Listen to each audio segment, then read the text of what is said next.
Halo teman-teman, berjumpa kembali. Kita akan lanjutkan tutorial tentang pemanfaatan Learning Management System berbasis Moodle yang saat ini saya menggunakan platform Moodlenesia untuk membuat site Moodle-nya. Nah, di pertemuan kali ini, di video kali ini, kita akan membahas tentang bagaimana mengelola forum diskusi di kelas-kelas yang kita buat menggunakan Moodle ya. Nah, seperti biasa, kita langsung saja ke halaman kelasnya ya, ke halaman kelasnya. Nah, seperti biasa kita kalau sudah membuat, kita sudah punya akun, kita harus login dulu, begitu ya. Baik sebagai admin atau nanti juga sebagai pengajar yang sudah di-assign ataupun sudah ditunjuk sebagai pengajar di dalam sebuah kelas atau di dalam sebuah course. Nah, kita akan masuk terlebih dahulu ke dalam course yang sudah dibuat tentunya begitu ya. Kita masuk dulu. Nah, untuk membuat forum diskusi, tentu seperti biasa ya, teman-teman harus selalu mengingat menu yang harus selalu diaktifkan ketika mengelola sebuah kelas, yaitu turn editing on ya. Jadi di kanan atas ada turn editing on. Nah, pastikan menunya sudah aktif seperti ini, gitu ya. Kebetulan ini saya sudah turn editing on, jadi saya tidak perlu mengaktifkannya lagi. Nah, forum diskusi hampir mirip seperti menambahkan fitur-fitur modul, ujian, tugas gitu ya. Nah, ini kita tinggal klik saja add an activity or resource, kita masuk ke forum, begitu ya. Kita klik add. Ya, jadi forum ini nanti bisa sangat bermanfaat juga untuk misalkan melakukan komunikasi dua arah antara kita sebagai pengajar dengan peserta didik, atau misalkan kita ingin menstimulus gitu ya peserta didik untuk mendiskusikan sebuah topik dan kita bisa melihat keaktifannya, cara berpikir kritis peserta didik dan sebagainya.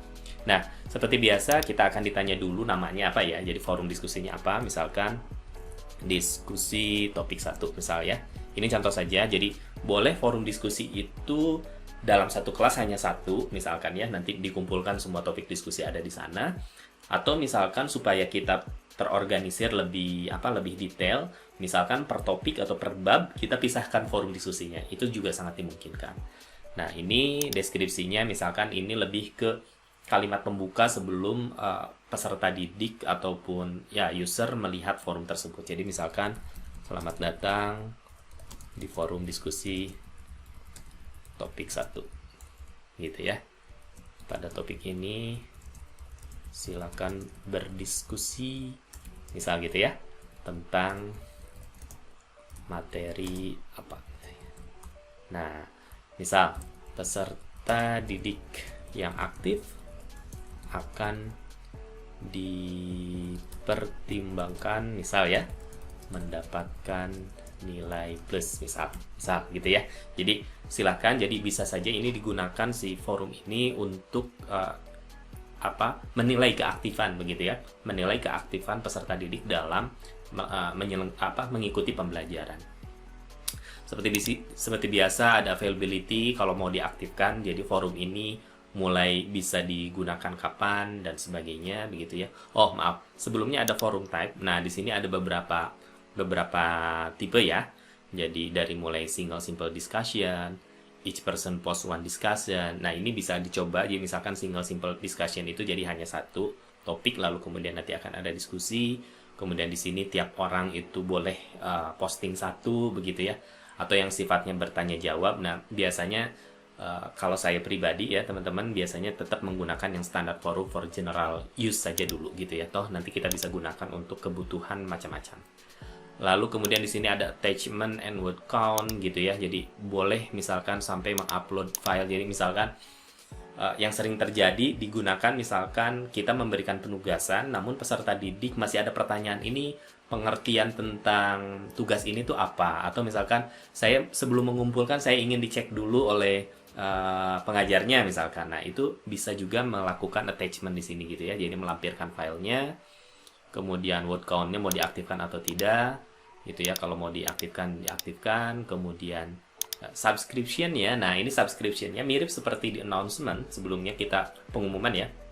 Sebelumnya kita bahas apakah akan dipaksa seluruh peserta didik itu menerima notifikasi begitu ke emailnya tentang kalau ada topik baru di forum diskusi gitu ya. Nah kalau dipaksa berarti force gitu ya, atau opsional gitu ya. Biasanya sih kalau yang sifatnya wajib kita pilih force, tapi kalau misalkan ini hanya untuk diskusi pada umumnya kita pilih opsional. Kemudian discussion locking, jadi kalau mau dikunci boleh dikunci, tapi kan ini tujuannya untuk diskusi ya. Nah, di sini ada yang menarik gitu ya. Di sini dimungkinkan juga selain untuk diskusi tanpa ada penilaian itu bisa jadi no rating gitu ya. Tapi misalkan kalau kita ingin menciptakan si forum diskusi ini juga sebagai penilaian begitu ya. Jadi jawaban yang paling menarik, jawaban yang paling tepat gitu ya. Jadi semua peserta, baik kita sebagai pengajar ataupun peserta didik yang lain, bisa memberikan rating. Nah, ini ada rating. Jadi bisa misalkan ratingnya, jadi nanti akan masuk ke gradebook. Jadi nilainya itu akan masuk ke penilaian gitu ya dari hasil diskusinya. Nah, apakah dengan rata-rata, apakah dengan count? Biasanya sih yang paling sering rata-rata ya. Jadi misalkan tiap orang itu akan terus berdiskusi, ngobrol, nanti akan ngasih saling rating. Nah, nanti dikumpulkan, kemudian nanti maksimumnya poinnya berapa, rata-ratanya misalkan 100 gitu. Gitu ya. Kategorinya kita bisa lewati, misalkan grade to pass-nya boleh nanti kalau mau menggunakan passing grade ya, tapi mungkin saat ini tidak perlu. Sisanya mungkin kita tidak perlu setting terlebih dahulu ya. Jadi yang paling penting ketika kita membuat sebuah forum diskusi, judulnya, deskripsinya, lalu kemudian attachment, dan terakhir adalah kalau si forum ini mau ada penilaian, maka ini pastikan pilih antara average, maksimum, minimum, atau sum, dan count gitu. Kalau hanya untuk diskusi saja, maka kita pilihnya yang no rating. Ini contoh saya ingin menjadikan di forum diskusi ini bisa diberikan penilaian. Nah, kalau sudah, kita bisa save and return to course seperti biasa. Klik di sana, lalu kemudian nanti akan muncul. Nah, ini topik diskusi topik 1. Kalau kita klik di sini, maka setiap orang ataupun setiap peserta didik ataupun kita sebagai pengajar, kita bisa membuatkan new discussion, subjeknya apa, message-nya apa, dan sebagainya seperti biasa begitu. Nah, nanti kalau sudah topik diskusinya banyak atau replayannya banyak, itu nanti di samping kanan bawah itu biasanya ada rating. Nah, setiap orang bisa memberikan rating dan nanti ratingnya itu bisa digunakan sebagai bahan penilaian di grade sini.